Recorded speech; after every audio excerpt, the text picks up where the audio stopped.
Madame, Monsieur, bonsoir et bienvenue sur le plateau de questions d'actualité. L'actualité sociale depuis quelques mois est dominée par la cherté de la vie. Les prix de produits de première nécessité ont pris l'ascenseur. Dans le même temps, les salaires des fonctionnaires n'ont pas bougé. Le Béninois moyen aujourd'hui a du mal à s'assurer convenablement les 3 repas quotidiens. Et c'est pour comprendre ce qui se passe exactement que nous avons sur ce plateau 4 invités. Oui, il y a 4 invités qui vont dans quelques instants nous dire pourquoi les produits de première nécessité coûtent cher. Nous avons sur ce plateau un représentant de consommateurs. Les consommateurs, il s'agit de Romain Réau, que je ne présente plus. Romain Réau, bonsoir. Bonsoir Stéphane. Vous êtes ici, vous êtes le président de la Ligue pour la défense du consommateur au Bénin. Donc vous êtes ici au titre des consommateurs. Oui, je peux ajouter que je préside aussi la coalition contre la cherté de la vie. Tout à fait. Alors donc, est-ce que vous allez souvent au marché? Mais comme tout consommateur, je suis un consommateur, donc je vais au marché. À côté de Romain Réau, nous avons Monsieur Olivier Dassy. Monsieur Olivier, bonsoir. Bonsoir Stéphane. Olivier Dassy, c'est le directeur de l'information et des études à la Direction générale des impôts et des domaines. Et des domaines. Bonsoir Olivier. Bonsoir Stéphane. À ma droite, nous avons Émile Gambou, qui est ici au titre de président de l'association des propriétaires et exploitants des boulangers et pâtissiers de Bénin. Bonsoir, oui. Doyen. Et aussi consommateur, Stéphane. Il est consommateur aussi. Oui. Il va nous dire tout à l'heure comment il ressent. Alors, le pain, ça coûte combien maintenant? Le pain, nous avons 2 qualités de pain. Il y a le pain de 200 grammes qui est à 125 francs et le pain de 160 grammes qui est à 100 francs. Donc, il y a augmentation au niveau des prix des pains. Non et oui. Non. Voilà. Alors, donc, tout à l'heure, nous aurons le temps de comprendre si vraiment il y a augmentation ou non. Et à côté de lui, vous avez Moudiaïdou Soumanou, directeur du commerce intérieur et de la concurrence. Monsieur Moudiaïdou, qu'on ne présente plus, Monsieur Moudiaïdou qui est très très habitué à ce plateau. Monsieur Moudiaïdou Soumanou, bonsoir. Bonsoir Stéphane, bonsoir à bientôt. C'est avec plaisir que nous vous recevons ce soir parce que le débat de ce soir aura une particularité.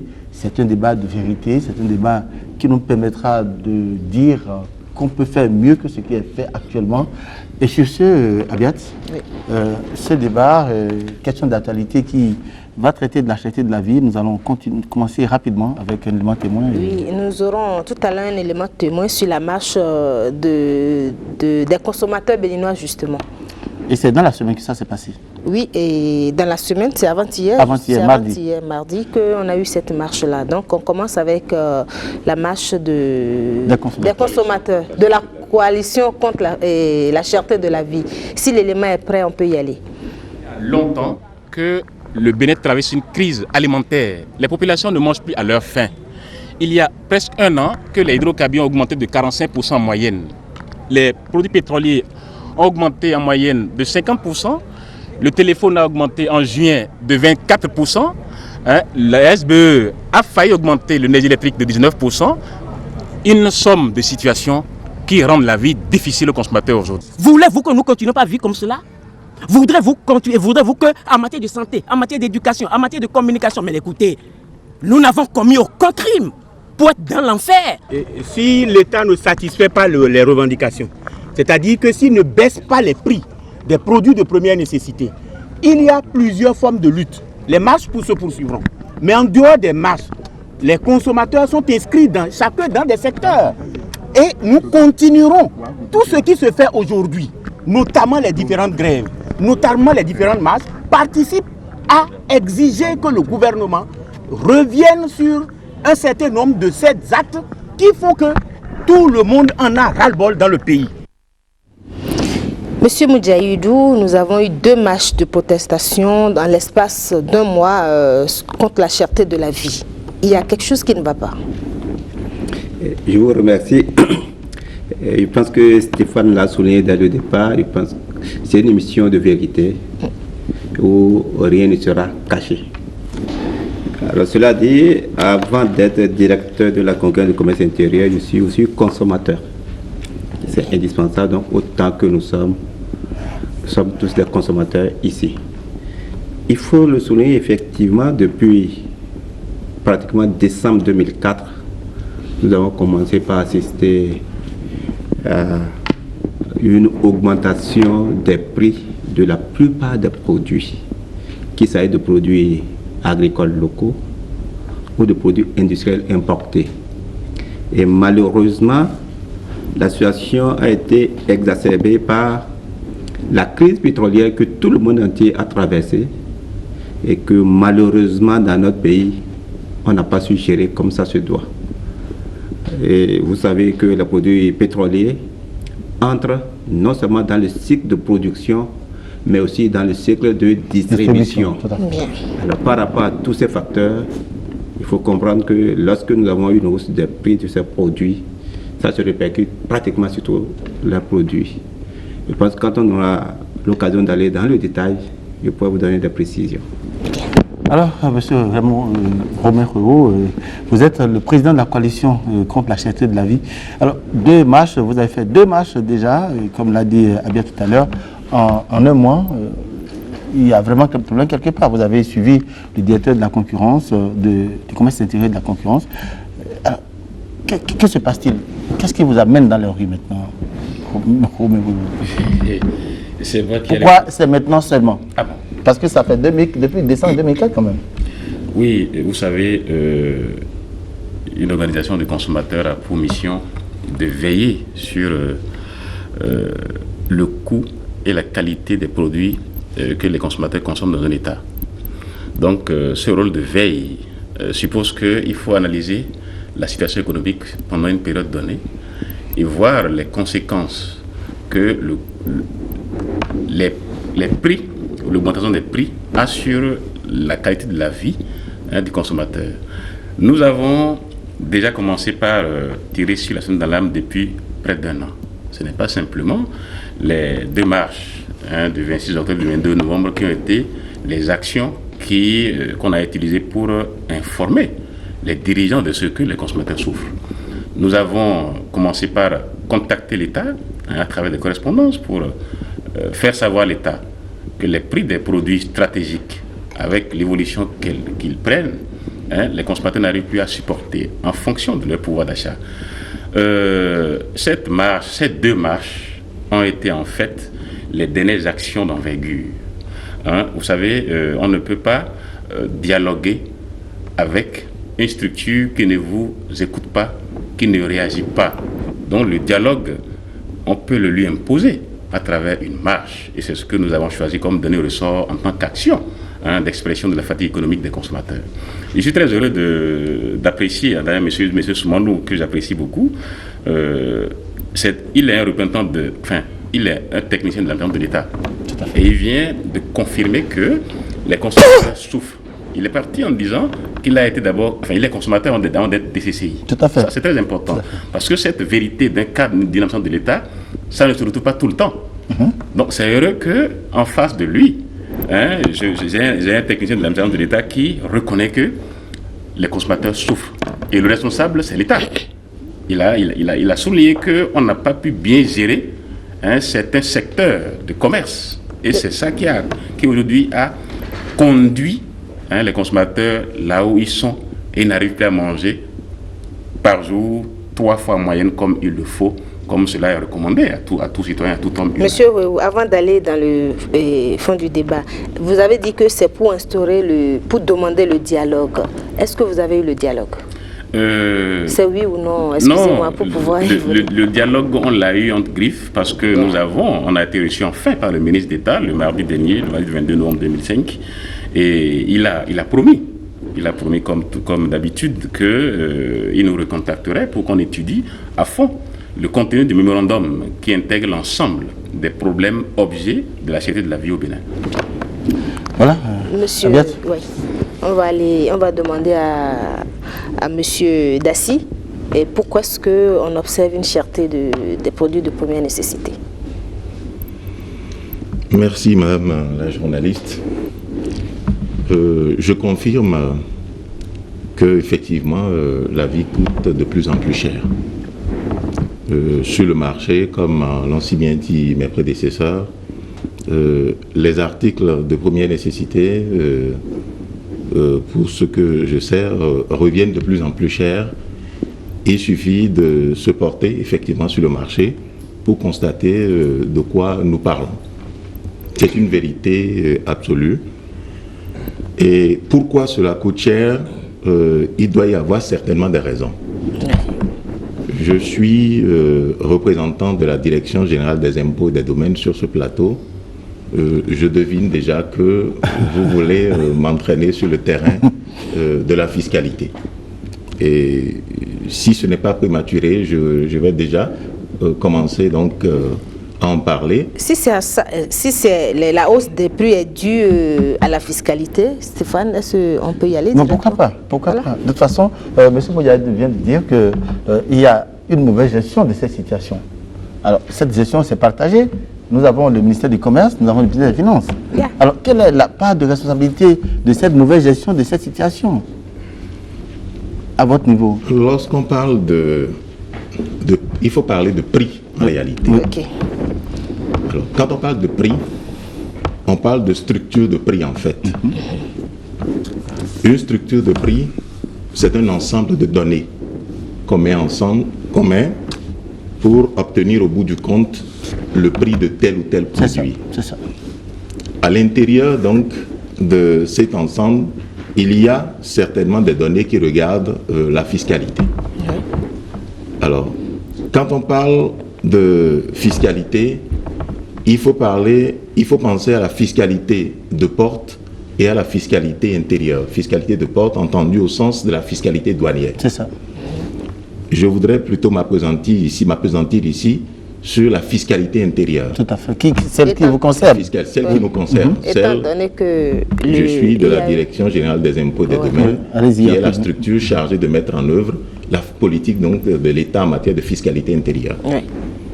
Alors, la fiscalité intérieure regroupe un certain nombre d'éléments. Qui sont, rapidement? On parlera en langage technique de fiscalité directe et de fiscalité indirecte. Fiscalité indirecte au sens de fiscalité sur le revenu. Un commerçant qui réalise un bénéfice doit s'attendre à un moment donné à acquitter des impôts sur le revenu, sur ses bénéfices. Un bénéfice, c'est un revenu par excellence. Tout à fait. Le salaire que chacun d'entre nous perçoit ici est un revenu par excellence. Mais spécialement par rapport à la notion de prix, il faut plutôt beaucoup plus mettre l'accent sur la fiscalité indirecte. Je sais qu'à force de discuter, nous finirons par parler de cela. Déjà, je peux en parler. Alors, fiscalité indirecte, c'est tout le contraire de la fiscalité directe. Fiscalité indirecte s'entend de la fiscalité qui porte sur la dépense, sur l'usage fait du revenu. Un revenu acquis, il faut bien que ça serve à quelque chose. Il faut bien payer sa note d'électricité, la note de téléphone, se porter sur le marché, acheter du riz, acheter du pain, acheter ci et ça. C'est à ce niveau qu'intervient la fiscalité indirecte ou fiscalité sur la consommation, si je puis dire. Alors, en matière de fiscalité indirecte, la taxe la plus représentative est encore la taxe sur la valeur ajoutée, TVA. En dehors de la TVA, qui est un impôt général sur la dépense, il faut distinguer d'autres impôts à caractère un peu particulier. C'est les taxes ad valorem, on les appelle en langage technique. C'est des taxes spécifiques ou ad valorem, ça dépend. Alors, dans la structure de prix, assez souvent revient la taxe, la TVA, les impôts indirects, dont la TVA surtout. Il n'y a que dans la structure de prix, le commerçant ou le producteur, l'industriel, doit également mettre sa marge. La marge est un élément également du coût de revient en définitive. Tout à fait. Mais il faut dire que c'est surtout, en matière de fiscalité indirecte, c'est surtout la TVA. C'est de ça que nous allons essentiellement parler. Cette TVA, impôt général donc sur la dépense, n'intervient pas sur tous les produits. On va prendre un exemple concret de produit. Comme ça, le téléspectateur comprendra, parce que vous allez dans les thèmes techniques que le téléspectateur ne peut pas comprendre. Pour cela, on va prendre l'exemple du pain, puisqu'on a nous avons le président, un représentant de l'association. Donc, on va aller sur le pain concrètement. D'accord. En attendant, on va demander à M. Gambo. Nous, on a remarqué que le pain a pris du prix. Et vous avez dit tout à l'heure que le pain n'a pas pris du prix. Qu'est-ce qui s'est passé? Oui, le pain n'a pas pris du prix, je l'ai dit, effectivement. Tout à l'heure, j'ai dit qu'il y avait deux catégories de pain. Oui. Il y avait le pain de 200 grammes qui était vendu à 125. Pour vous, vous pensez tout de suite que c'est 125 francs. J'achetais le pain à 110 francs. Il y a l'autre pain Gambo qui est de 160 grammes qui est à 100 francs. Oui. Et avant, on achetait jusqu'à l'arrêté du 31 août 2005, on achetait le pain à 100 francs. Oui. Donc le prix du pain a été fixé par un arrêté. Pas un arrêté. Un arrêté ministériel. Donc c'est le ministre qui a voulu que le pain coûte plus cher. Ce n'est pas le ministre qui a voulu que le pain coûte plus cher. Nous sommes revenus à la légalité et tout à l'heure, monsieur parlait de structure. Oui. Il faut une structure de prix pour pouvoir faire le prix du pain. C'est un comité qui a été établi par le ministre Aplogan, qui était chargé d'établir cette structure de prix. C'est tous les éléments, comme on a dit tout à l'heure, des éléments de production, d'autres éléments de transport et autres qui ont servi à faire cette structure de prix-là. Et par cette structure de prix, nous sommes arrivés au prix de 100 francs, de pain de 160 grammes. Ça veut dire que de ce côté-là, il n'y a pas eu de changement. Maintenant, si on veut acheter un pain qui est plus gros, son prix est plus élevé. Donc, en partant de ce qu'on dépensait avant, 100 francs, pour des pains qui étaient de 130 grammes, 120 grammes, nous avons rétabli la légalité. Le consommateur ne peut même pas apprécier je sais pas, le poids du pain. Il achète son pain. Des fois, vous avez des pains qui sont tellement si légers qu'une feuille, plus léger qu'une feuille morte, et vous les achetez à un prix quand même élevé. Ce que moi je dirais, le consommateur, il faut qu'aujourd'hui, on a dit c'est une émission de vérité, il faudrait qu'on dise la vérité au consommateur. Il faut que le consommateur se soucie de son soi-même. Ça veut dire quoi? Que le consommateur fasse tout pour savoir que ce que j'achète, qu'est-ce que j'achète? Est-ce que c'est bon? Est-ce que c'est ce que je dois acheter? Est-ce que c'est à ce prix-là que je dois l'acheter? J'ai l'impression que le consommateur ne le faut pas. Si nous prenons par exemple le pain Bata qui est vendu partout. En vrac. En vrac. Ce pain-là qui est gros et que tout le monde voit. Moi, j'ai été sur le marché. J'ai été discuter avec les vendeuses qui m'ont dit, mais non, vous savez, c'est les consommateurs. Quand nous leur présentons votre pain qui est normal et ce pain dans lequel on a mis un produit qui a fait que le pain est gros, eh bien, le consommateur préfère ce pain-là. Quel est le produit qu'on met dedans?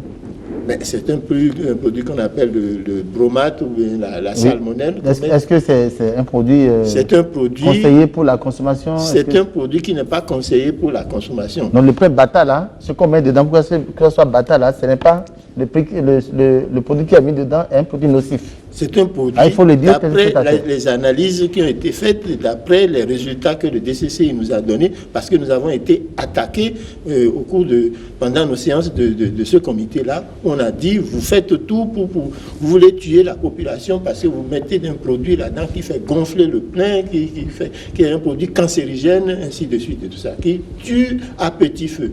Mais quand vous allez voir le consommateur, vous lui dites, non, il dit, mais il était bien. Mais ça veut dire, je ne suis pas mort quand j'ai mangé ça, mais on meurt à petit feu sans le savoir. Donc il faudrait que le consommateur prenne aussi conscience de ce qu'il achète. Qu'il soit informé et qu'il aille chercher aussi de l'information pour savoir ce qu'il achète. Est-ce qu'il achète à un prix normal? Est-ce que c'est le produit qu'il lui faut ça? Est-ce que c'est fait dans les normes?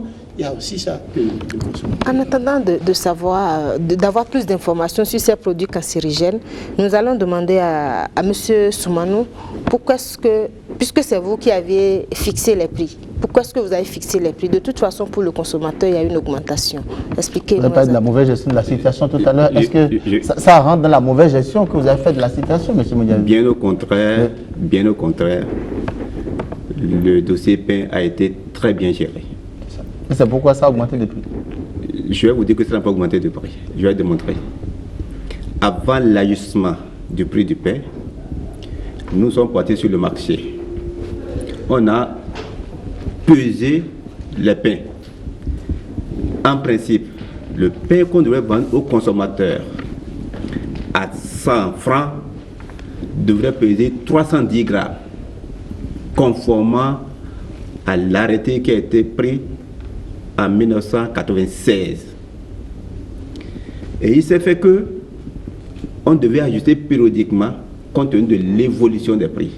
Mais malheureusement, lorsqu'on parle de prix de produits, les ministres sont souvent réticents, ça pose des problèmes. Et qu'est-ce qui s'est passé? Les boulangers ont commencé par réduire progressivement le poids du pain. Au point où, lorsque nous avons relevé les poids, je ne vais pas citer les noms des boulangeries, nous avons des poids du pain qui variaient dans certaines boulangeries de 138 grammes à 160 grammes pour un pain qui devait peser 310 grammes. Autrement dit, on a augmenté le prix de ce pain de 50%. C'est ce que ça veut dire. Et l'administration était dans une situation inconfortable pour faire le contrôle de poids et sanctionner parce que lui-même n'est pas en règle vis-à-vis des boulangers.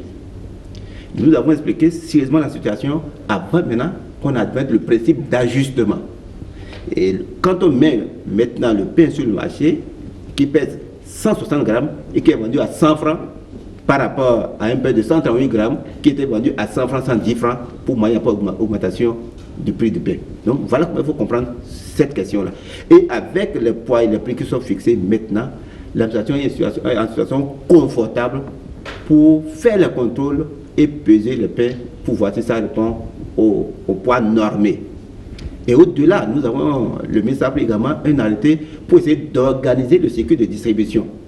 Nous avons donné aux acteurs un délai. À partir du 1er décembre, normalement, les boulangers devaient pouvoir respecter. Le contrôle va se faire non seulement au niveau de la boulangerie par rapport au poids et également à la qualité, mais aussi au niveau des revendeurs.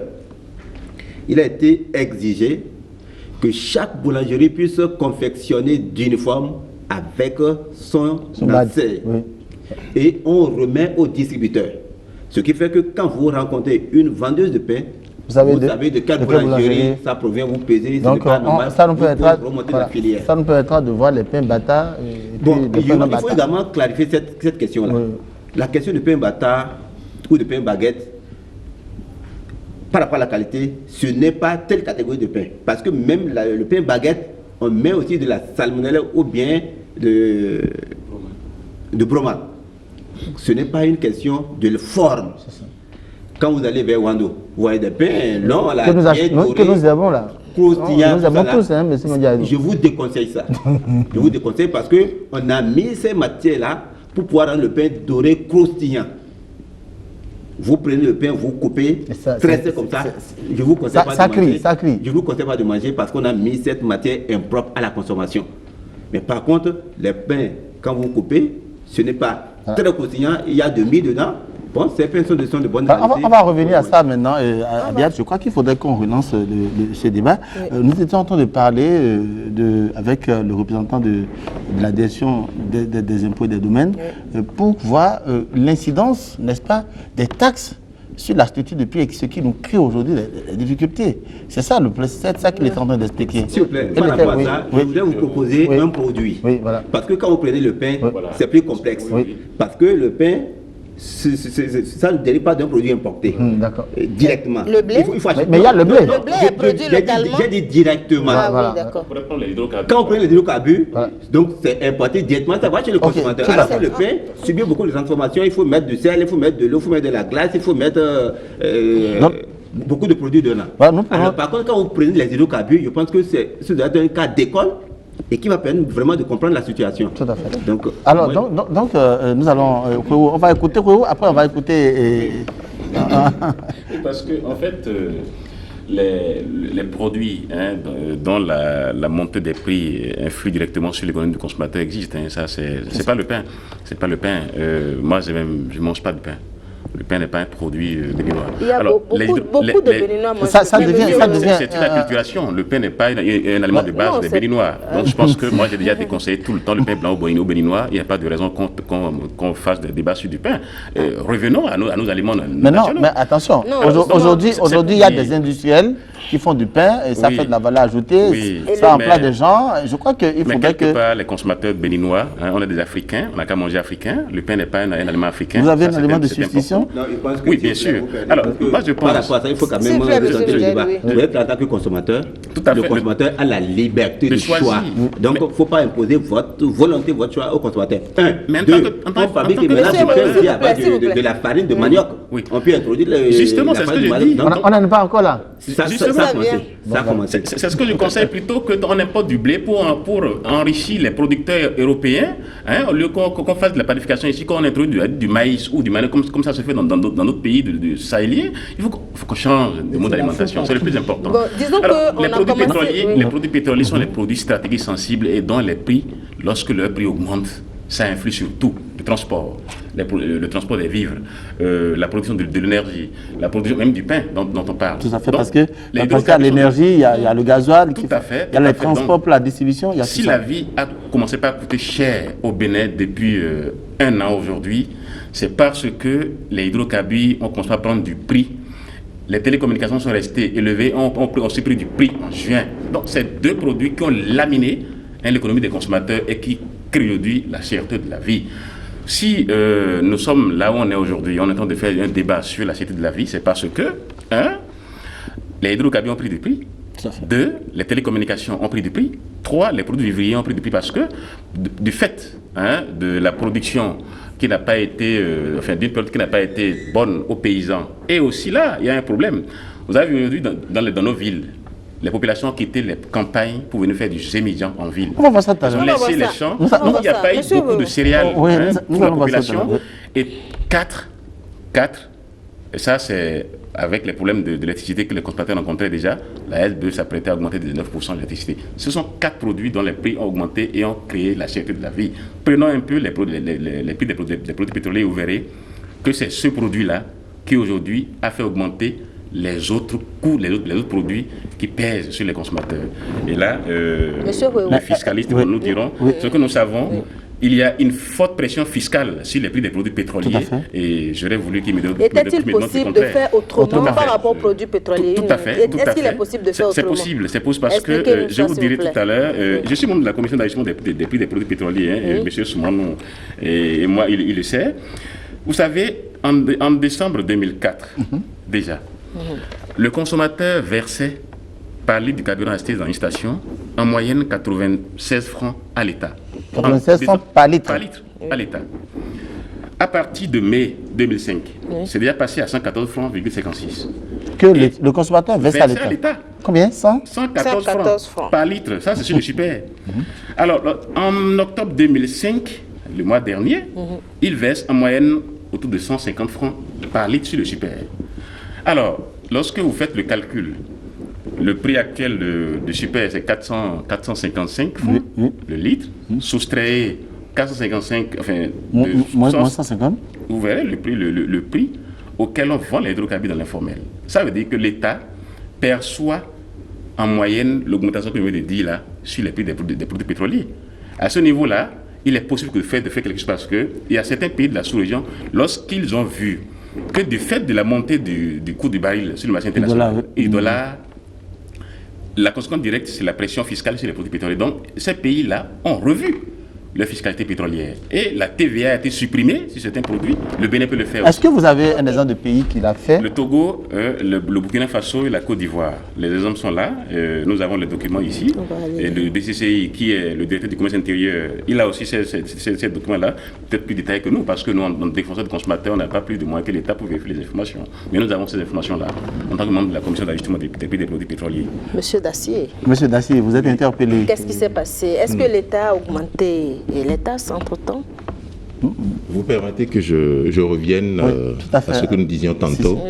Nous avons commencé par, pas par un produit, le pain, que M. Wéhou n'aime pas manger, mais que je constate que beaucoup de Béninois mangent, j'en mange, mes enfants en mangent. C'est un bien de première nécessité. C'est bien à dessein que la législation fiscale a prévu que la TVA ne soit pas perçue sur le pain. Le pain est exonéré de TVA. Mais ce n'est pas sur le pain qu'il y a la TVA, mais c'est sur le blé. J'en viens. C'est sur le blé, sur les hydrocarbures, tout ça. J'en viens. Je parle du pain d'abord. Oui. Le pain, à ce jour, c'est formel, non, le Code général des impôts. Monsieur Dassi, si vous faites ça, oui, voilà. Non, j'en viens. Est exonéré de TVA. On ne parle pas du pain. Est-ce que le blé est exonéré? Non, justement, mais j'en viens. Mais justement, le pain n'est pas exonéré, monsieur Dassi. Oui, ça paraît paradoxal. Le pain n'est pas exonéré parce que les hydrocarbures ne sont pas exonérés, le blé n'est pas exonéré, tout le reste n'est pas exonéré. Non. Le pain, je dis et j'insiste, le pain est exonéré de TVA. Permettez que j'intervienne. Allez-y, monsieur Dassi. Mais assez paradoxalement, vous me diriez, la farine de blé est assujettie à la TVA. Oui. C'est fait à des 18% ou 18%. Nous avons une TVA taux unique. 18%. Pourquoi cela? Tout simplement parce que la farine de blé ne sert pas qu'à fabriquer du pain. Avec de la farine de blé, on peut fabriquer du gâteau. On peut fabriquer des croissants. Lesquels produits restent pleinement assujettis à la TVA, au taux de 18%. Le législateur a visé le pain perçu comme un produit de première nécessité, de grande consommation.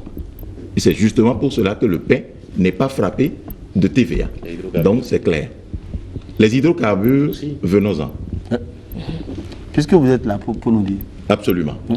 Les hydrocarbures, c'est depuis, M. Mouyaïdou l'a dit, depuis un certain temps, ont connu une certaine hausse de façon fréquente et régulière. J'ai parlé tantôt de structure de prix. Ça veut tout dire. Il faut examiner ce que c'est que la fiscalité à l'intérieur du prix pratiqué à la pompe au niveau des hydrocarbures. Il faut partir de la structure de prix. Allez-y rapidement. À l'intérieur de cela, vous verrez de la TVA. Vous verrez également des taxes spécifiques, des taxes plusieurs taxes indirectes, essentiellement. Vous verrez également la marge du débiteur de produits pétroliers, c'est-à-dire des gérants de stations-service. En matière de produits pétroliers, il faut distinguer, je dois absolument faire appel à la fiscalité douanière. Il faut commencer par importer. On n'en produit pas au Bénin. Nous sommes d'accord. Il faut commencer par importer. Sur ce point-là, il y a de la fiscalité. En matière de fiscalité intérieure, ce dont je vais éminemment parler, il y a des taxes. Les taxes, c'est 18% en matière de TVA et puis des taxes spécifiques, de petites taxes qui font également partie de la structure de prix. C'est cet ensemble qui conduit donc à la détermination du prix. C'est-à-dire, ne visons pas la seule fiscalité comme élément responsable de la cherté. Monsieur Mouyaïdou pourrait me dire que la fluctuation des cours du dollar constitue un élément déterminant dans l'évolution, la variation des prix. Mais la fiscalité, vous me direz, certainement à sa part. Quelle pourrait être la part de la fiscalité? Il y a que, on ne peut pas parler de fiscalité zéro en matière de produits pétroliers. Nous appartenons, qui plus est, à un ensemble économique sous-régional que vous connaissez tous. Au sein duquel il y a d'autres pays qui le font. C'est une question d'option, c'est une question de choix économique. Donc nous n'avons pas fait l'option de...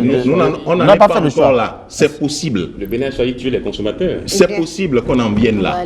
La fiscalité, c'est une matière essentiellement dynamique. Nous avons des taux que nous appliquons aujourd'hui. La fiscalité ressort, c'est-à-dire est essentiellement régie par la loi. Alors nous sommes d'accord. Nous sommes d'accord, oui, monsieur Olivier, nous sommes d'accord alors que... Vous permettez que j'aille jusqu'au bout? Oui, parce que là, nous sommes d'accord alors que c'est la fiscalité qui est en train de tuer nos consommateurs. Non, il ne faut pas voir que la fiscalité. C'est possible que la fiscalité... Vous avez parlé de TVA, mais attendez. Il y a de la TVA. Oui. Il y a en dehors de la TVA, il y a d'autres taxes même. Oui. C'est une question de volonté du législateur. C'est qui le législateur? Est-ce qu'il est possible, M. Dassi? C'est qui le législateur? Est-ce qu'il est possible, par rapport aux hydrocarbures, de faire autrement? De détaxer Je vous dis que la fiscalité, c'est une matière essentiellement dynamique. Il n'y a rien de statique. Il suffit que des études soient conduites en la matière. Les études n'ont pas été faites ici. Non, pas sur ce plateau. Des études sont conduites partout. Oui. Il y a des réflexions. Au niveau de la direction, générale des impôts et des domaines. Est-ce qu'il y a quelque chose qui a été fait? Est-ce que lorsque ça a commencé comme ça... sont en cours. Ce n'est pas d'aujourd'hui. C'est ça. Nous avons régulièrement reçu des demandes formulées par l'association, le groupement des revendeurs de produits agréés de produits pétroliers du Bénin. en notre possession. Et chaque fois, nous essayons d'examiner pour voir le pour et le contre de ceci. Prendre une mesure de diminution des taux en matière de fiscalité pétrolière, c'est possible.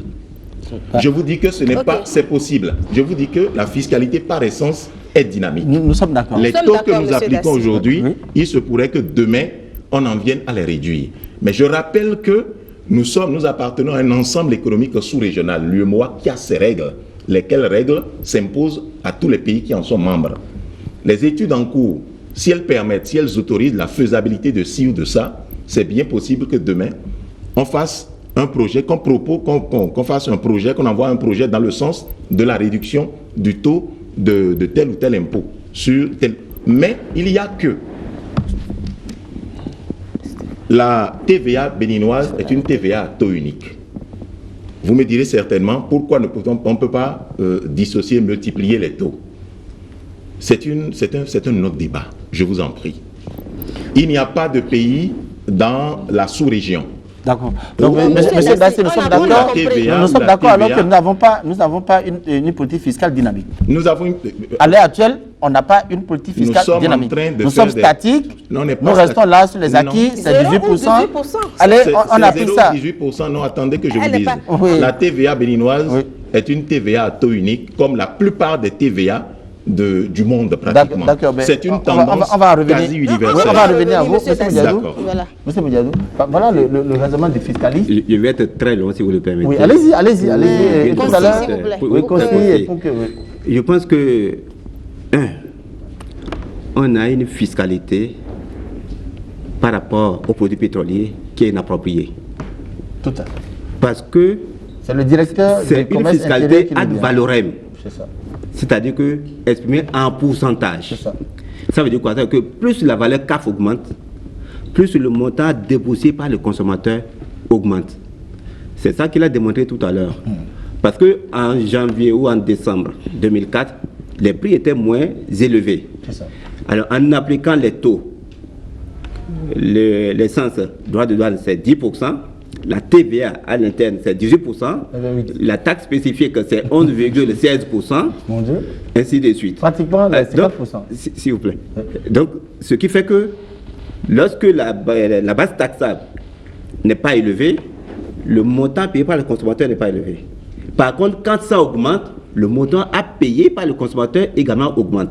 Ce qui fait que ça fait une double augmentation pour le consommateur. Et par rapport à cette question, je voudrais dire, c'est vrai qu'on a fait l'option de TVA unique, mais je pense qu'il a dit, c'est dynamique, on peut changer. Je sais qu'on ne peut pas toucher les taxes d'entrée, parce que c'est le TEC qui a institué ça, on ne peut pas changer. Mais par contre, les taxes intérieures, au niveau de la TVA, il y a une réglementation qui n'a pas demandé d'unifier. Mais c'est une uniformisation de la procédure. Mais chaque État est libre quand même de choisir son taux. Également par rapport à la taxe spécifique, chaque État est libre de choisir son taux. Pendant la période de hausse des prix, des pays ont adopté des stratégies. Nous, malheureusement, on fait toujours le bon élève et nous perdons par rapport aux autres. La Côte d'Ivoire est membre de l'UEMOA. Mais qu'est-ce que la Côte d'Ivoire a fait durant la période? La Côte d'Ivoire a mercurialisé les produits pétroliers.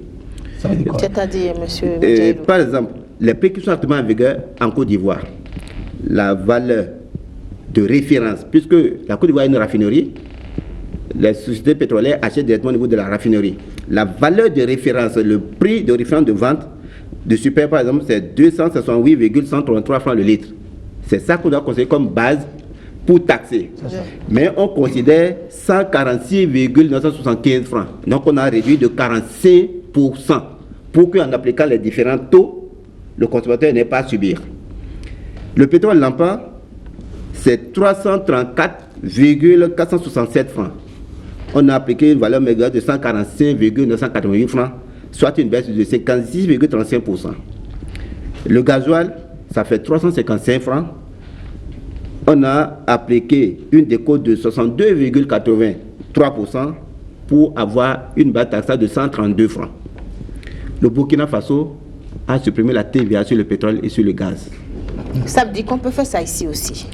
Le Togo, quand on prend la structure du prix du Togo, le Togo a maintenu les différents taux, mais à la fin, ils ont mis une ligne, quand vous n'êtes pas spécialiste, ça vous passe sous les yeux. Parce qu'ils ont mis soutien à la politique pétrolière et ils ont mis des montants, 42 francs pour le super, 129 francs pour le pétrole et 50 francs pour le gasoil. Avec des signes, il n'y avait pas de signes, donc vous voyez que c'est positif. Mais il faut analyser pour constater que c'est une forme de subvention, parce que ça vient en diminution du prix auquel on doit vendre le produit. Donc voilà un peu ce qui s'est passé dans ces régions. Alors, par rapport à notre pays, je dis qu'il y a beaucoup de choses qui sont faisables. Parce que, exemple de choses qui est faisable. En réalité, non, je vais vous dire d'abord pourquoi. Actuellement, comme il a dit, quand vous prenez un litre de super, vous avez une pression fiscale de plus de 140 francs par litre. Et le secteur formel aujourd'hui ne vend pas plus de 10% du volume de l'essence. Plus de 10% du secteur formel. Imaginez-vous que nous ramenions peut-être la pression fiscale. Au lieu de 140 francs, que nous percevions 40 francs. Ça fait 10 francs d'écart en moins par rapport au secteur informel. 90% des consommateurs vont aller dans le secteur formel. Et quand vous prenez 40 francs fois 90%, ça vous fait 36 francs. Et quand vous prenez 140 francs fois 10%, ça vous fait 14 francs. Donc, ça veut dire quoi? Ça veut dire qu'avec cette politique-là, on peut également accroître les recettes de l'État. Tout à fait. Donc, il y aura une économie d'échelle et on va vendre beaucoup plus. Si on veut aller maintenant produit par produit, c'est possible. Le Bénin adopte une politique pétrolière qui n'était pas contre son environnement. On a le Nigeria à côté qui subventionne. Tout à fait. Ça veut dire quoi? Ça veut dire qu'on ne devait pas avoir dans la ligne des produits pétroliers les taxes, la taxe spécifique. Ça n'a pas de sens.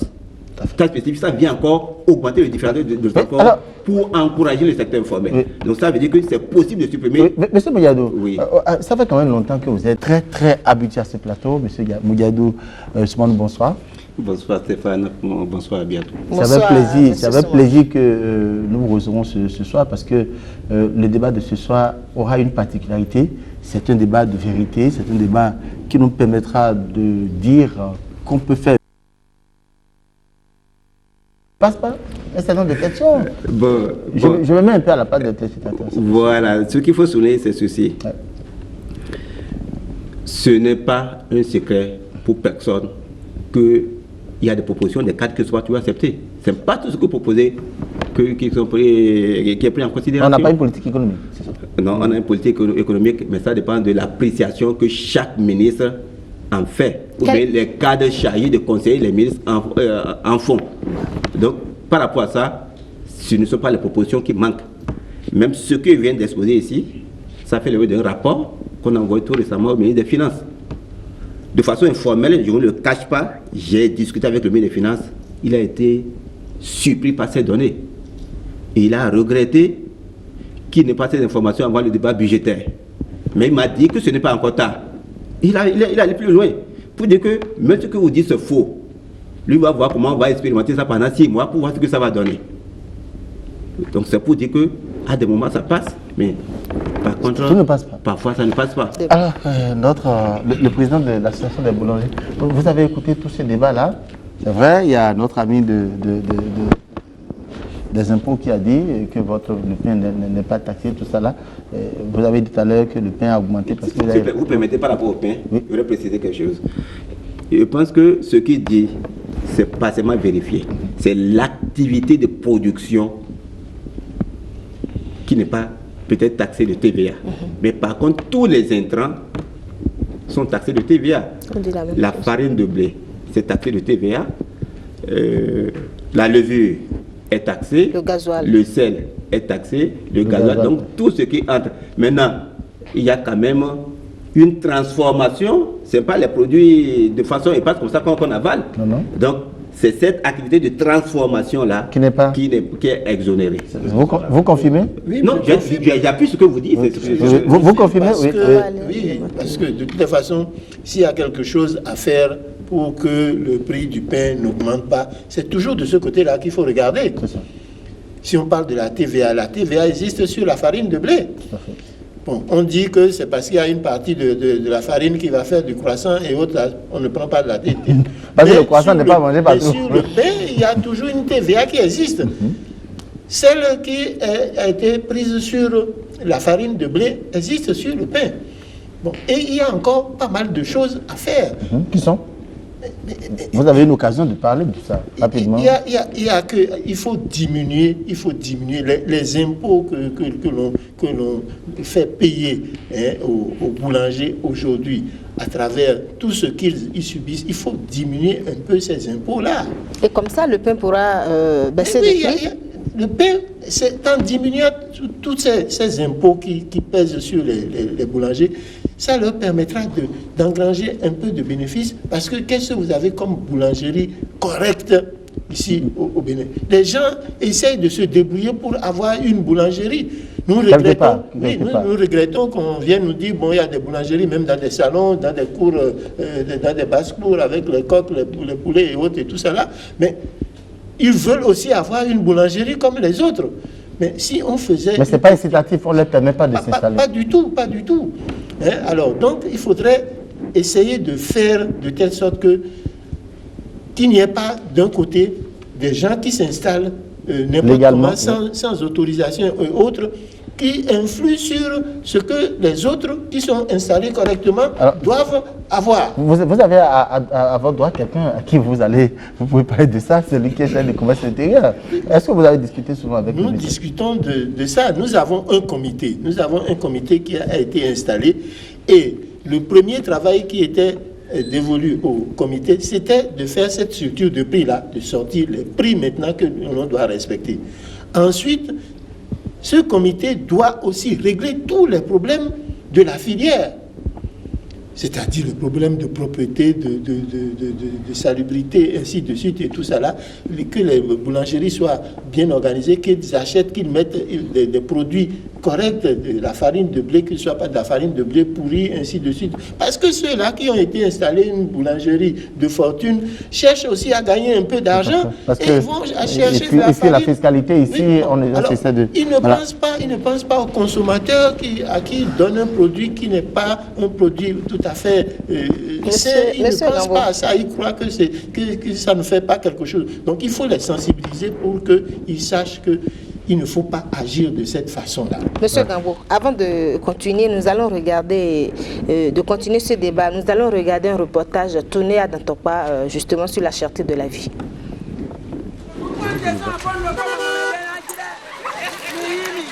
Comble de désespoir pour cette marchande. Son cas n'est malheureusement pas unique. Des vendeuses tournant les pouces dans l'attente des rarissimes clients sont légion.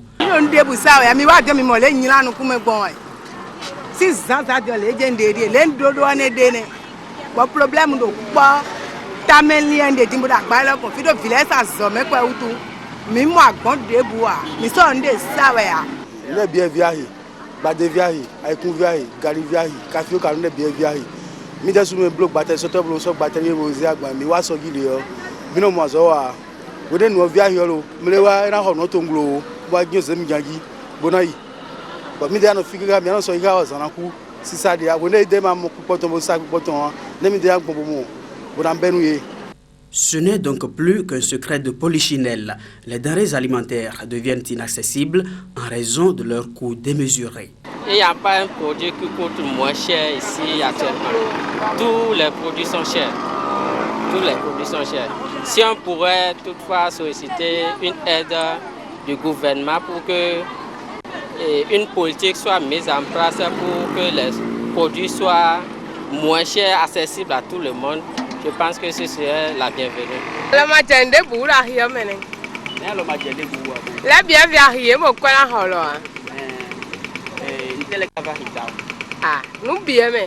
Surtout nous tadi bade omoliku gali de wa monotone studio yovo adu galia yovo ja ozume yeme de yo to gale ye de karewero no koyole kotododo mi de to vibo ma tu gouvernement de boano gouvernement de me a e Nigeria mi wa hi mi o mi na sanu a par exemple moliku lo dira yo 12000 we mi no sai Dion efe kwa kaka dion 15000 we mi no si sai we ba mele so mo kwe bonado ho a suklera yo mi no sa 12000 dion 15000 we moliku de mi no sa pon taton pon ora yo di pon we ne sai we mi de bon le bi ve kwe bo wa mro he e so na mo kwe bo na wa hi me bo na ho bo na doa me le no ti agban kon no juro e lo e ka mo kwe bo na do ho na a so ni do ho de do ho do no bala o si zan za de wa hi me tin ka ka ba garo pokoro yo e di nko pe ala wo ido apo a mi ka ha ya ho mi na su ho kwe patati na wa bo mi na su kwe enelelo vile kana ya zame mi na su azame kwe a ho so ni do ho de e me mo mi ta ho manu ye. Les raisons de la cherté des denrées alimentaires sont diverses. Certains vendeurs expliquent que le mal découle de l'exportation abusive des vivres du Bénin vers des pays voisins. D'autres, par contre, estiment que la vraie cause réside dans la chute de la production locale.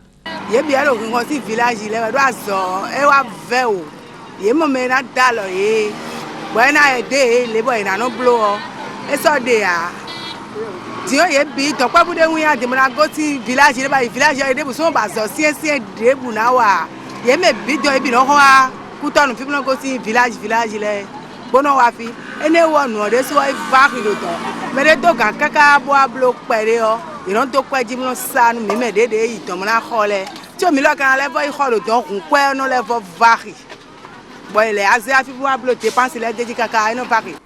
Derrière la grande animation de façade, le marché d'Antokwa, le plus grand de Cotonou, rumine sa morosité. Cherté et mévente entraînent désarroi des marchands et surtout colère des consommateurs. Correct. Voilà, donc c'était un reportage qui a été tourné à Antokwa. Monsieur Fouéou, je voudrais même vous poser une question. Vous avez dit tout à l'heure qu'il faut consommer local. On a remarqué que sur la place, les produits locaux coûtent plus cher que les produits importés. Oui, c'est normal. Voilà. C'est normal. J'ai suivi l'élément. Les produits locaux coûtent plus cher que les produits importés parce que tout simplement, il y a une baisse de la productivité. Vous avez suivi les Bodamans ont donné les raisons. Les jeunes, les braves valides ont quitté les campagnes aujourd'hui pour venir faire des émissions à Cotonou. Ça veut tout simplement que du fait de la hausse... Encouragez pas les hommes politiques qui les utilisent pour la campagne. Bon, peut-être, mais ce que... Puisque nous sommes dans un pays quand même, nous sommes dans une république. Si je suis un consommateur averti, conscient, un bon citoyen, je ne peux pas être encouragé par un homme politique qui quitte mon village pour venir à Cotonou.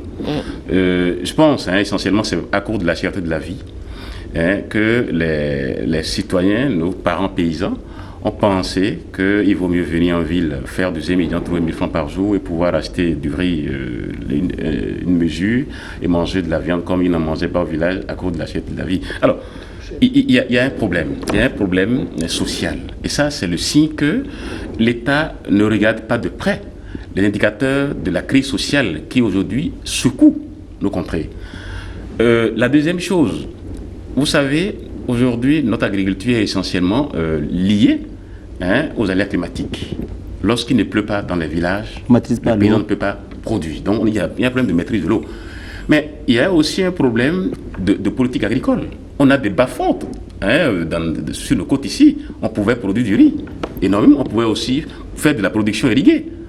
Tout ça, c'est possible. Mais l'État ne regarde pas ces choses-là. L'État plutôt préfère mettre une pression fiscale sur les produits importés, même sur les produits produits au niveau national, pour conduire dans l'abîme les consommateurs. On dit allègrement souvent ceci. Le budget de l'État est un budget essentiellement fiscal. Moi, c'est ridicule. C'est ridicule. Vous voyez un peu, les populations ont dit qu'elles ne mangent plus à leur faim. Elles ont dénoncé la gouvernance sommet de l'État. Moi, j'ai entendu ça. Elle a dit enfant. Ça veut dire tout simplement que progressivement, les consommateurs sont en train de prendre conscience de comment notre État est géré, de comment les hommes politiques interfèrent entre le monde des affaires. Et moi, ça me réjouit en tant que défenseur de consommateurs, parce que le jour où le peuple sera conscient de ce que l'État engrange aujourd'hui pour toute l'administration provient de sa poche, le jour où le peuple saura que la 406, la 607, qui est roulée par un agent de l'État, qui coûte 18 millions, 21 millions, ou BMW, qui coûte 25 millions, provient de sa poche, ce jour-là, les paysans ne feront plus de pays ce qu'ils veulent. Et ça, moi, ça me réjouit. Ils prennent conscience. Monsieur Réou, il n'y a pas eu de déficit céréalier cette année. Et pourtant, on manque de produits. Non, il n'y a pas eu de déficit. Ah bon? Vous avez les chiffres? Monsieur Moudjaïdou, je vais vous donner des chiffres. Moi, je suis allé plusieurs fois au village à Glazoué. Mes parents n'ont pas produit cette année parce qu'il y a eu des troubles climatiques. Et ça, c'est pareil. Rapprochez-vous de l'ONASA, vous aurez les chiffres. Les chiffres de l'ONASA ne m'intéressent pas moi parce que notre administration est une administration qu'on connaît très bien. Je suis désolée. Il y en a qui travaillent bien, mais il y en a qui miroitent des chiffres aux hommes politiques tout simplement pour faire comprendre aux hommes politiques qui travaillent. C'est comme ça. Monsieur Olivier, après on va passer à... Monsieur Olivier, j'ai une question pour vous. On a remarqué que les produits céréaliers cette année ont été convoyés vers l'Interland, au Burkina, au Niger et au Mali. Parce que là-bas, il y avait la famine. Est-ce qu'il était possible de faire autrement? Parce qu'on est en train de subir les contre-coups. Faire autrement ne reviendrait pas à l'administration fiscale que je représente sur ce plateau. Il y a d'autres structures peut-être compétentes en la matière qui auraient dû faire quelque chose. C'est possible. Mais je voudrais réagir par rapport à ce que vient de dire M. Wou. Allez-y rapidement. Et pour dire que les produits vivriers ne sont pas taxés à la TVA, ne sont pas assujettis à la TVA. Il n'y a pas de TVA sur l'igname, il n'y a pas de TVA sur la tomate. On les appelle en langage technique les produits du cru. Non, je regrette, il n'y a pas de TVA dessus. Il n'y a pas de TVA sur le gari. Permettez que je continue. La TVA... Mais pour les transporter à Cotonou, le carburant est déjà cher. C'est une autre paire de manches. Là, c'est une autre paire de manches. C'est peut-être un élément du coût. Mais le produit, la tomate achetée à Dantopa ou au marché... Si ça doit quitter à Zové pour venir ici... Il y a de la TVA dessus. Transport de marchandises, c'est une autre paire de manches. Là, il y a de la TVA dessus, il faut être honnête. Nous sommes ici pour parler un langage de vérité, nous avons dit, pour commencer. Vous êtes malade, vous allez en pharmacie aujourd'hui, acheter n'importe quel produit, il n'y a pas un franc au titre de la TVA à payer dessus. Il n'y a qu'à regarder la structure de prix. Monsieur Moudiaïrou peut bien me confirmer. Vous allez dans la même pharmacie pour acheter un produit de beauté. Pour qu'avant de commencer cette émission, on nous a bien maquillé. Tous ces produits dont on s'est servi ont subi de la TVA. Dans la même pharmacie. C'est fait à dessein. Parce que acheter du paracétamol dans une pharmacie, c'est un produit essentiel pour la santé, ce qui n'a rien à voir avec du parfum ou de tout ce dont la jeune fille s'est servie tout à l'heure en nous maquillant. C'est vous dire que la politique fiscale obéit quand même à certaines normes. On ne perçoit pas bien qu'elle soit statique pour le moment. Attendez que j'aille. On ne perçoit pas un impôt par hasard. On ne calcule pas un impôt par hasard, on n'institue pas un impôt par hasard. C'est le fruit d'une réflexion bien mûrie, une longue réflexion. On peut se tromper en la matière. Et cette réflexion continue. La fiscalité par essence est dynamique. Mais ici, elle n'est pas dynamique. Elle n'est pas dynamique, monsieur Dassi. C'est vous qui le dites. Oui, mais vous avez donné des exemples tout à l'heure. Le taux de l'impôt sur les BIC aujourd'hui, c'est de 38%. Des réflexions sur les sociétés et les personnes morales. Des réflexions sont en cours parce que cet an dernier, il y a beaucoup de griefs en la matière, des reproches qui sont faits. Pourquoi ne pas réduire encore? C'est possible. Mais je vous dis que cet impôt était à 48% il y a une dizaine d'années. De 10 points, on l'a réduit. C'est possible que des simulations conduisent à ce que on aboutisse à une réduction encore. C'est une question... On a augmenté ailleurs? Non, on n'augmente pas aussi facilement. Je vous dis, on a augmenté où, avant d'étudier, parlons d'abord de la fiscalité directe de BIC. Je parle de l'impôt sur les BIC. L'impôt sur les BIC, de plus en plus, cela revient dans les études. Il n'y a pas ce séminaire au cours duquel on n'en parle pas. Alors, c'est possible qu'on fasse quelque chose dans la matière. Et nous y réfléchissons. On va faire quelque chose quand? On va faire quelque chose quand? Monsieur Dassi, les consommateurs n'attendent pas vos études. Vos études n'aboutiront jamais. Puisque de toute façon, au niveau de l'administration fiscale... Qui fait la loi fiscale? Oui, vous n'avez pas les mêmes réalités. Si vous taxez une bouteille de champagne 18%, monsieur Moudiaïrou, et que le sucre dont ça a besoin à 18%, il y a quelque chose qui ne va pas. Non. On ne peut pas me dire... Parce que permettez que je vous explique de quoi vous parlez. Oui, mais expliquez-nous. Expliquez-nous concrètement pour que le téléspectateur comprenne ce que vous êtes en train de nous dire. Non, il y a des choses, nous appartenons à un ensemble, j'en ai parlé. Oui, mais on vous a dit que dans cet ensemble-là... Et dans cet ensemble, il y a certains pays qui ont cependant appliquer des taux. Il y a une question de discipline au niveau de l'ensemble. Est-ce que... Et je vous dis non, monsieur Dassi. Allez-y, monsieur. Je vous pose une question. Non, on le laisse aller. Allez-y, je garde ma question, oui. les règles de convergence communautaire disent quoi? Oui. Il y a en matière de TVA, puisque c'est de ça qu'il s'agit, il y a une fourchette à respecter. Les taux peuvent aller de 15 à 20%. Pourquoi on ne vient pas à 15%? Le Bénin a pris l'option de pratiquer 18% depuis 1991 où la TVA a été instituée. Le Sénégal est à 18%. Le Togo est à 18%. La Côte d'Ivoire est à 20%.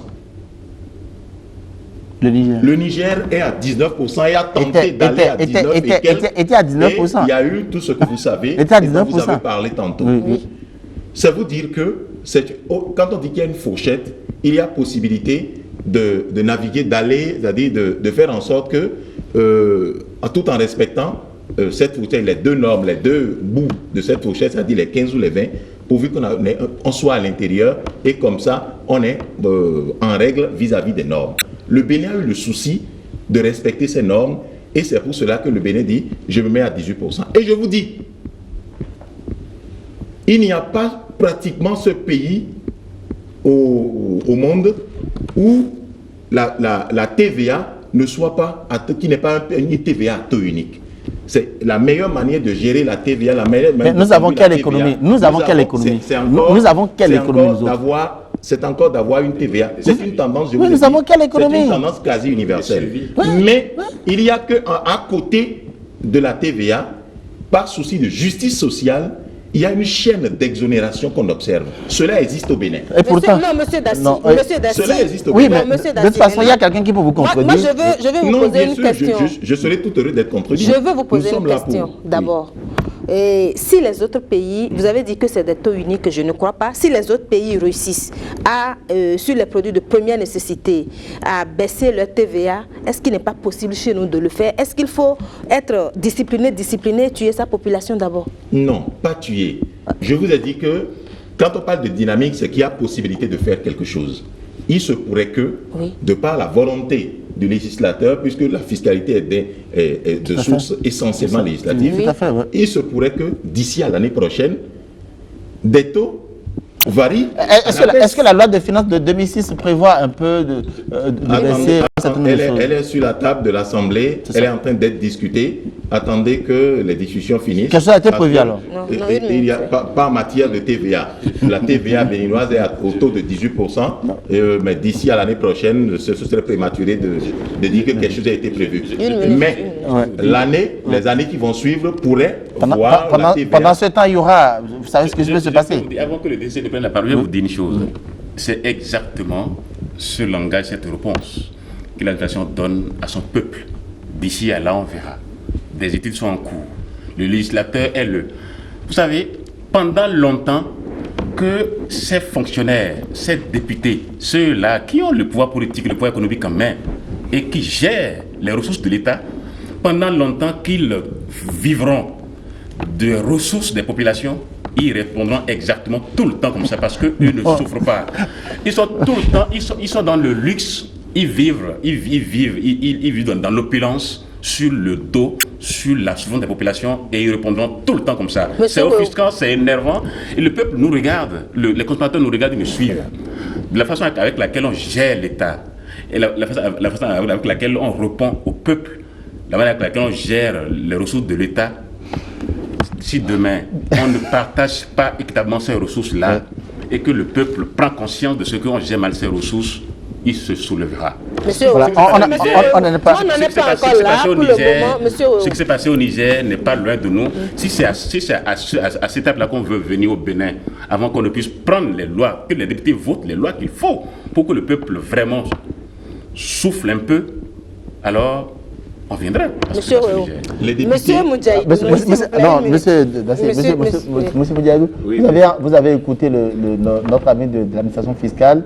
À l'entendre, c'est que bon, les choses sont dans le futur. Et par rapport aux produits de première nécessité aussi. Il y a beaucoup de préoccupations. Je voulais d'abord demander à M. Khourouk qu'il ramène la balle à terre.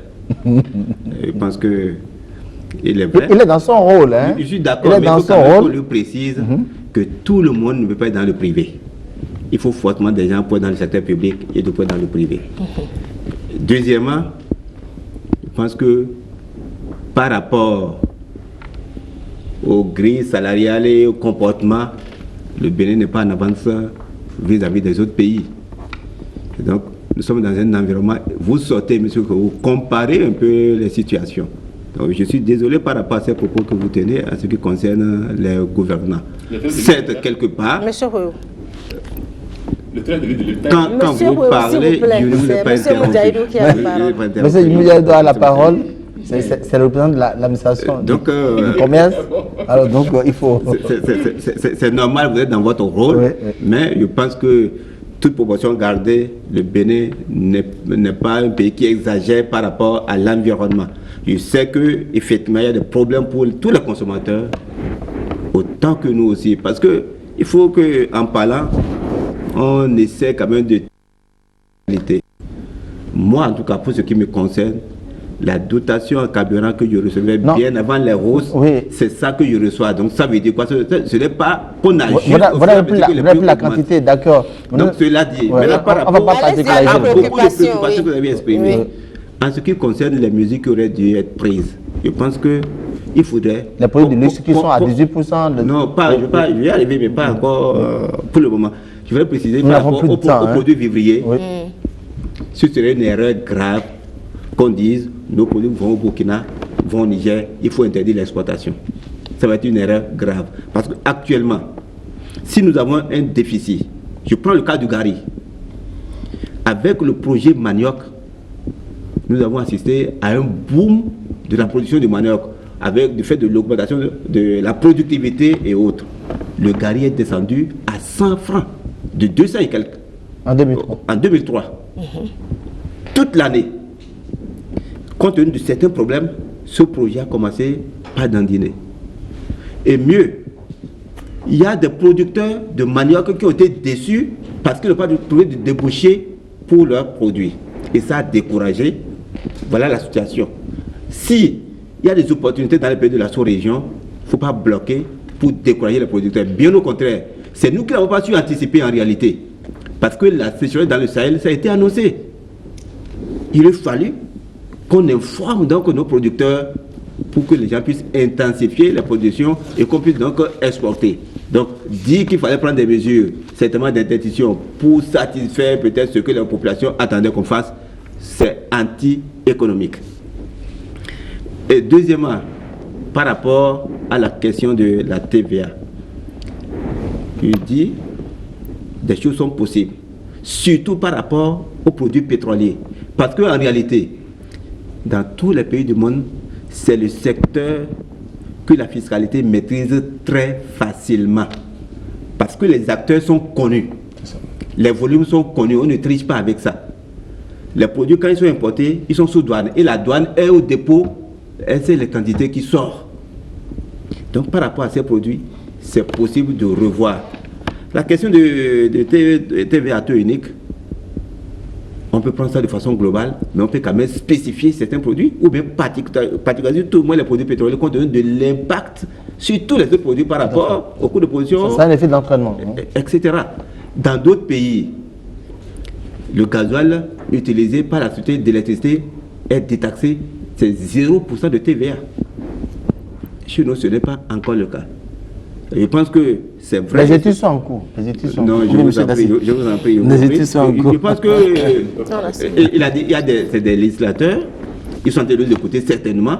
Moi, je pense que s'il y a la volonté de part et d'autre, on peut faire des aménagements au niveau du budget de 2006 par rapport à cette question. Et je vous garantis que si on règle par ailleurs notre problème qui concerne l'approvisionnement du pays, les recettes de l'État ne vont pas en souffrir. Bien au contraire. Bien au contraire. Et maintenant, ce qui concerne... Monsieur Moudjaïdou, rapidement. On n'a plus beaucoup de temps pour le débat. Oui, allez-y. Non, allez-y, mais rapidement, de façon rapide. Bon, en ce qui concerne les produits vivriers de façon générale, oui. Monsieur Houaou a posé un problème. Il y a un problème de fond en réalité. Je dis que nous, Béninois, nous optons toujours pour la solution de facilité. Et comme Stéphane l'a souligné, les hommes politiques encouragent les populations par rapport à leur choix, même si ce n'est pas objectif. Tous les produits couchés. J'ai discuté avant de venir sur ce plateau avec un compatriote qui est originaire des zones lacustres. Il a dit, quand il était au collège, quand il pleut, c'est dans la concession qu'il pêche. Ils n'ont pas besoin d'aller sur l'eau. Aujourd'hui, vous allez sur les lagunes, vous faites 24 heures, vous ne pêchez rien. Un petit poisson, on vous dit des prix élevés. Pourquoi? Parce qu'on a pollué complètement nos cours d'eau avec des produits pétroliers. Vous voyez un piroguier, seul, bac vide, mais en dessous, c'est des bidons, des dizaines de bidons qu'il a attachés avec des fils, il est en train de trimballer. Et on pollue comme ça l'eau et on empêche les poissons de se reproduire. De la même manière, les braves vallées du désert pour venir s'adonner à la vente des produits pétroliers ou aux émigrants. Il y a 2 ans, quand vous quittez Parakou pour aller à Natisango, aux abords des voies, c'est des vendeurs d'yam qui sont alliés. Maintenant, vous avez des jeunes qui sont derrière les bouteilles. C'est le problème de fond qui en réalité. Alors, par rapport à ça, l'offre est déficitaire par rapport aux besoins réels. Et quand je dis besoins réels, j'intègre également les besoins des pays de la sous-région. C'est une opportunité pour nous en réalité qu'on devrait saisir. Malheureusement, on est en train de passer à côté. C'est ça la réalité. Alors on ne peut pas demander donc au gouvernement d'agir sur le prix du riz, d'agir sur le prix du maïs, d'agir sur le prix de gari. Ce n'est pas possible. Ces prix n'ont été jamais réglementés, c'est en fonction de l'offre et de la demande. Donc nous avons intérêt à accroître la production et à revoir en réalité notre système productif. Voilà, donc je crois que nous avons dit l'essentiel par rapport à ce thème, à savoir la cherté de la vie. Nous ne pourrons pas tout dire malheureusement. Nous allons donner 30 secondes à chacun pour conclure ce débat. Je crois que nous allons reprendre date pour revenir sur ce plateau, parler de façon spécifique de l'autosuffisance alimentaire, parce que ça nous interpelle. Ça nous permettra d'aller dans le fond du débat en ce qui concerne par exemple la rareté des produits que nous battons sur le terrain. Nous commençons par Olivier. Rapidement. Merci Stéphane. Qu'est-ce qu'il est possible de faire? Qu'est-ce que l'administration fiscale peut faire maintenant pour alléger la souffrance des populations? 30 secondes. Je voudrais d'abord émettre le vœu 30 secondes. Que ce débat soit réinstitué et qu'on ait un peu plus de temps pour aller au fond des choses. La cherté de la vie est un fait. Personne sur ce plateau ne peut le contester. Ce que l'administration fiscale peut faire, c'est que il y a des possibilités que nous pouvons explorer. Je ne peux pas, en quittant ce plateau, en arrivant au boulot demain matin, demander à mes collègues d'appliquer la TVA à 15%. Sur le fait que je tombe, ils le font, d'ailleurs ils ne le feront pas. Et d'ailleurs, je serais un piètre conseiller. Ils le font qu'ils tomberaient sous le coup de la loi. Ils seraient donc taxés de concussionnaires et traités comme tels. Okay. C'est vous dire tout simplement que la fiscalité, je l'ai dit et je le répète, est essentiellement du ressort de la loi. Il n'y a que la fiscalité, malgré tout ce qu'on peut lui faire comme reproche, il n'y a pas de fiscalité parfaite au monde. Il n'y a pas de fiscalité exempte de reproche. Il n'y a que les réflexions déjà entamées doivent se poursuivre dans le sens de pouvoir instituer, peut-être pourquoi pas, comme d'aucuns l'ont préconisé sur ce plateau, un jour, une TVA à taux un peu plus réduit. Mais je dis toujours que la possibilité de multiplier les taux de la TVA, il vaut mieux l'écarter, ne pas l'envisager. Merci, monsieur. Monsieur Oui, merci. Je voudrais simplement, pour finir mes propos, demander aux législateurs de légiférer de façon beaucoup plus responsable et au gouvernement de gérer beaucoup plus les ressources de l'État de façon beaucoup plus, selon les règles de la justice économique, et aux consommateurs d'être plus critiques et plus solidaires. Ça, c'est très important parce que c'est la bataille pour que justice économique soit faite. Alors, monsieur le Président, le représentant des pâtissiers. J'aurais bien aimé qu'on parle un peu plus du pain. Mais on en a parlé, hein. Et peut-être qu'une autre occasion qui nous permettrait, je voudrais quand même que les miens sachent, qu'ils aient le message que nous faisons tout, nous allons tout faire pour que chaque boulanger soit installé comme il faut et qu'il puisse donner le pain de qualité aux consommateurs. Nous voulons que notre association que nous venons d'instaurer, nous voulons que cette association s'occupe vraiment bien des boulangers, des pâtissiers, et que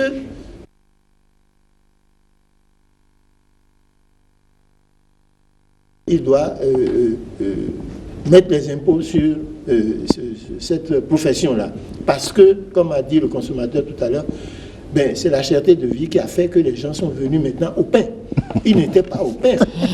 Les années 70 ont fait que les gens sont venus au pain. Et le pain est devenu la nourriture première maintenant du Béninois. Voilà. Donc il faudrait qu'on en parle sérieusement et qu'on permette aux gens de pouvoir faire le pain de la façon la plus noble et que les gens, les consommateurs soient satisfaits. C'est ce que je veux dire. Monsieur Soumano. Merci. Permettez-moi de dire par rapport au pain d'abord. Vous avez 30 secondes.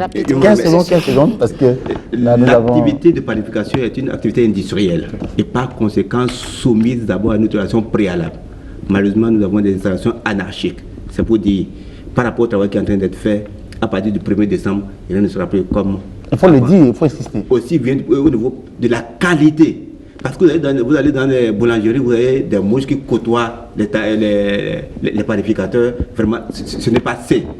À partir du 1er décembre, des contrôles vont être effectués sur l'ensemble du territoire national par rapport à l'hygiène, par rapport à l'utilisation des installations, par rapport à la nature de la matière première utilisée. Et je vous assure qu'il n'y a pas de cadeau. À demain, on va recourir à vous pour que vous puissiez également faire des reportages pour voir ce qui se fait dans ce cadre-là. De façon globale, nous assistons effectivement à une cherté de la vie, mais nous voudrons inviter les populations à la patience. Les responsabilités sont partagées, aussi bien du côté des gouvernants que du côté également de la population par rapport à la production. Nous osons croire que les gouvernants à tous les niveaux, y compris les législateurs, ont suivi nos débats et que ce n'est qu'une introduction à l'ensemble du débat général qui va être fait par rapport aux futures actions à mener dans le cadre d'une meilleure maîtrise de l'évolution des prix dans notre pays. Merci. Là, monsieur, je crois que nous avons fait de façon... nous avons survolé le sujet, nous n'avons pas la prétention d'avoir abordé tous les aspects de la cherté de la vie. Non. Comme je l'ai dit, nous allons beaucoup plus au niveau de la rédaction du journal télévisé nous occuper de ces questions